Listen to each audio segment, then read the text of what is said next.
Good morning, good afternoon, and welcome everybody for this latest episode of Self-Leadership for Leaders, a series where we demystify self-leadership in the sense that self-leadership is not actually just about leadership.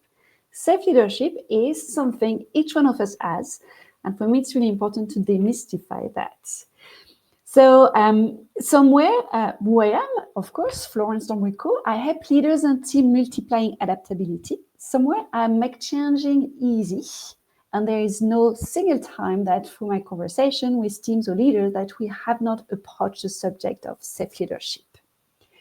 For those new to this series, self-leadership is about building capacity for the future and being intentional about it so that we can influence what is happening in our life.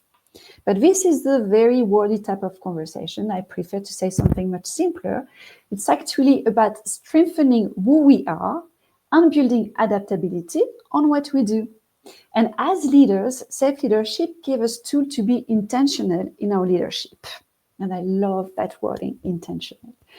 Now, today we're going to keep our usual format. We're going to explore what self-leadership is for the guest, for my guest. We're going to explore some example on how we apply that into our daily task or routine. And then we're going to specifically look at self-leadership and management, how that can help us being stronger and better at managing a team. As usual, you can ask any question. You just choose the comments and we pick them up as we come along. And today my guest is Armand. I'm sorry, I probably did not say the last name right, even with the practice, Armand. So Armand is a senior engineer manager coming from the tech world. Anyway, any IT people come from the tech world, so it's a bit like silly to say this. But Armand's core competency includes security, DevOps, AWS, architecture, as well as agile methodology, project management, stakeholder management, and team development. And the last four, they're all about connecting with people and using self-leadership somewhere to be better at it. Now, with over 13 years of engineering experience, out of which more than 7 years were management experience, Armand is passionate about ensuring security, reliability, and scalability of software systems. But he is also passionate about fostering a culture of collaboration, innovation, and continuous improvement within the team he works with. And I've seen that from first-hand, if I would say that, because I had the pleasure to interact with Armand through a team coaching experience. Good morning, good afternoon, Armand. Just right into the edge for you from UK. Welcome with us today. Anything else you want to add to this short bio? Sure. Good afternoon, Florence. Thank you for having me, for the invitation. Not much to add there. I think you summarized it very well, even better than I would. Obviously, I'm coming from IT. I think I'm like everyone else. I'm not good at introductions. But yeah, so yeah, I've been within IT for quite a few years. Hopefully, experienced quite a bit of managing people as well as being managed. So hopefully, I can add some thoughts to today's session. I'm definitely sure you can. And actually, especially knowing that you're going through transition between two management positions. And it could be interesting to reflect, how my self-leadership is actually going to help me in taking my new positions. We're going to keep that question for last. In your own word, what is self-leadership for you? So self-leadership, I would say that's part of your life that covers both your professional and private life. Something to bear with you, obviously, through the hours and days during a week. It's something that stretches beyond just work. So you need to be managing yourself within work, but also in your private life outside of work. And there are a load of tools that help with this. It's also about motivation, how you can keep yourself motivated as well as others. And by others, I mean people you manage as well as within an organization as well as within your family life. Yeah, motivation is a big subject. It's funny because we often say, we can use our self-leadership to help motivating people. And at the same time, there is a debate. Is it really possible to motivate people? Or is motivation just something coming completely from the inside? And what would you say? Well, I'd say a bit of both. Okay. So from my experience, the majority of your daily motivation comes from within. You need to make sure that you've got something to work for, something to get you through the days. Obviously, you need to be aware at the beginning of every day, and I normally do that. I try to make myself conscious about what I do and why I do things, day to day as well as after hours. So I need to be ready for example, the kids obviously coming out of school full of energy most of the days. I need to be ready to motivate them through the evening to keep on well, either with homework or just general inquiry. Yeah. Yeah, just to make sure that they are ready for the next day. Or even during the weekends, to make sure that they're not bored during the staying at home and just watching TV. I see a lot of good practice here. How many kids do you have, by the way? I've got two. I got a daughter and a son. Gosh, definitely that keeps everybody busy. As soon as you have one, I heard that keeps you a lot busy. Yep. So it's funny because in explaining a bit of, talking about motivation, you kind of already gave us a bit of elements in your routine in self-leadership during your day, because you say, I always take a moment to be conscious about what I do and why I do it. And what other kind of routine you have connected to self-leadership?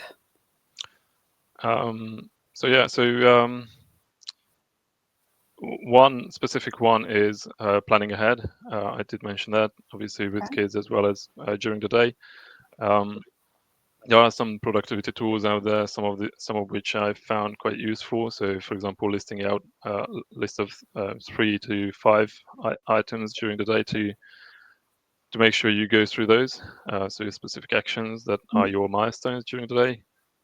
For that one, you can use a planner as well, and I often do that as well. Or just take a few notes in somewhere in a notepad and make sure you tick them off. That will give you a bit of a dopamine hit as well, I'm sure, when you do complete them.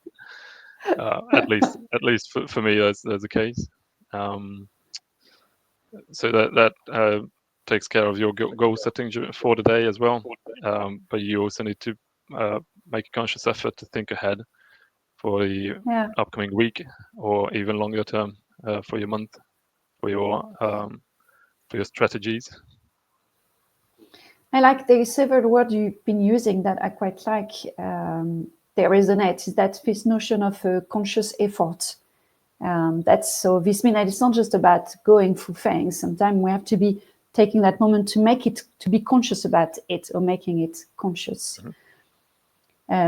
Strategic, like the way you say, to be a bit strategic, because priority, what do we need to do first, all this type of thing, that's part of the strategy, and somewhere where every one of us want to have a minimum of strategic thinking and strategic habits, because otherwise it's so easy to be completely swamped with everything. And that's connected after with time management. I was really laughing inside because time management can be a very strength for me, and at the same time can be something I completely forget to do, depending on what is happening. But like you, I will have this habit at usually early in the morning. First thing I do is I sit and think about what are the things I really have to do today. And sometimes I even do that before I go to bed to make it easier when I wake up, because then I can just go on going. So we got this notion that stepping back is actually something really, really useful. Okay, let's move to managing. getting to meet your new team, for instance.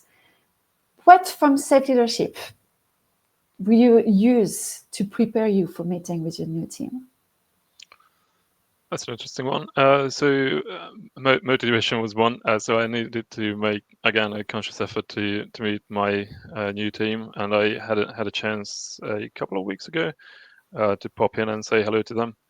So I tried to move the stress away from first day to make sure that obviously we don't have all the emotional and awkwardness of meeting a new team during the first day, as well as whatever I need to do from an admin point of view, so onboarding and getting up to speed. So in order to do that, again, it comes back to time management as well, trying to break things up to smaller chunks. So whenever I need to go into big decisions, big events like that, I tend to do that where I try to make smaller actions out of them. Same thing in during project management. I also did that where if we've got a too big chunk of work item, I piece it up to smaller, chewable, digestible pieces. Yeah, I would. Hopefully that's the right approach. So you bring me to another question with this. Absolutely, this is the right approach, because this is something I often play with self-leadership.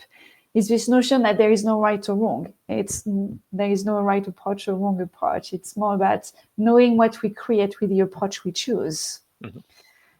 So like we leave that one for after, because you say a few things interesting, like the small chunks. Because I notice, like you, sometimes my list are things that's so big that I don't know how to start them. And this notion of small chunks, I really like it. Definitely, anytime I see people like not knowing how to start something, I will go for, but what about making it in small chunks? And funny, because we know with teams, if we make things into small chunks and we can make the small chunks identified as quick win, then we have reason to celebrate, and we can even make it easier, and that can help nourishing this motivation we've been talking about. I like also how when you were explaining this part of your routine to be prepared for meeting with your new team, you still use things that could be used for so many other things, not just for this situation, because you talked still about planning, you talked still about, looking ahead of what I want to create, making a priority of the items. So you say you made it already a priority to meet your new team, and you were lucky to be able to do that. Mm-hmm. But it's interesting because it feels like somewhere self-leadership are simple habits that we can use, or simple approach to do things that we can use, and the intention behind it could be the thing making the difference. Yep. What would you say? Yeah. Yeah, that's a tricky one. Obviously, there are small, loads of small little things. Like I mentioned, the planner. It's literally just having some sort of a whiteboard up the wall and writing up notes, as well as obviously if you work in IT, it's easier on a computer. I would say time management wise, I do have a tool that I normally use. I don't know how easy or complex this is normally, but I keep suggesting Pomodoro. Okay. But I've used it in the past, not recently, due to just the amount of work that took over my life. But whenever you need to approach or get through a bigger piece of work again, Pomodoro would be a great technique where you chunk up your even an hour to half or 25-minute smaller pieces. You make a note of what you want to achieve in those 25 minutes. Make sure you try to do as much of those items as possible. Then take a break. Just try to defocus yourself from what you were doing in the previous 25 minutes, and then go back to those lists, either a new list or carry on with your previous work items. Again, this helps you hyper focus on your items, on whatever you need to do, but it also helps setting goals, making sure that you only work on a specific thing rather than diversifying between many others and context switching. So I think focus is definitely one of them. It can be tricky. So for me, or for example, I see it in my private life as well. I've got a daughter I mentioned, and she's got undiagnosed ADHD. She's also tends to context switch quite a lot. I can see it in her life that those kind of 15, 20 minutes, 25 minutes are the maximum of her attention span. She can focus on a single task, and even unconsciously, I keep using the same technique with her. But it's actually brain somewhere. Some research has shown that the brain works best by 15 to 20 minute chunk. And the concept of the TED Talk has been built up on 15 to 20 minutes max TED Talk, because after people switch off and we need something else. And so we bring another subject, novelty. I love in what you were saying, the tips you brought us spontaneously of alternating, kind of laser focus or hyper focus time. And then we also sometimes step back to see, what is really happening, what's the big picture. And then we prioritize things, and then we can go back, laser focus, hyper focus onto something. So I find that really, really cool. I'm cautious of the time, Armand. If you were to wrap up some key points for our listener, what would you like them to remember today? In general, I think self-leadership is very important in your professional and private life. You need to be pragmatic on what you do and how you approach big events in your life, but also by kind of getting good at self-leadership, mastering some of the aspects of it. It helps you in decision making, being adaptable in life, and overall success as well. We kind of didn't mention this, but I did want to drop in an aspect of self-leadership about health, physical as well as mental health. It's very important to be optimistic and positive about even changes in your life. Like right now, obviously, it's for me, it's a big change to go from one workplace to another, and I need to make sure I'm positive and keep up an optimistic approach to how I'm going to go into the new place, which I normally find that pre-planning helps a lot. So make sure that I've got enough ammo to go into the new place. Armand, you did not realize, but you got to sign up for another of this LinkedIn Live conversation, because yes, the positive, the preparing the mental health and how self-leadership can help us do that. I think it's a really important subject. So you will have another invitation. Perfect. Stay tuned. Thank you very much. Before we completely wrap up the session, 2 quick announcements for you. Our next episode is next Friday. Exceptionally, it's going to be on Friday, but same times. And we're actually going to have your former boss, Armand. That's going to be really fun. Exactly. Now, remember, say it again. I look forward to that. That's going to be actually fun. No, remember, self-leadership is really a journey, but it's not a journey about leadership. It's a journey about personal leadership, and which is very different in my eyes. So if you're curious on how self-leadership can help you, your team, or your organization, feel free to book a discovery call. You can directly go into my profile for that, my LinkedIn profile for that. And thank you everyone for joining us today, and we see you next week, hopefully. And Armand, thanks again for being with us today. Ciao. Thank you for having me. Thank you. Bye-bye.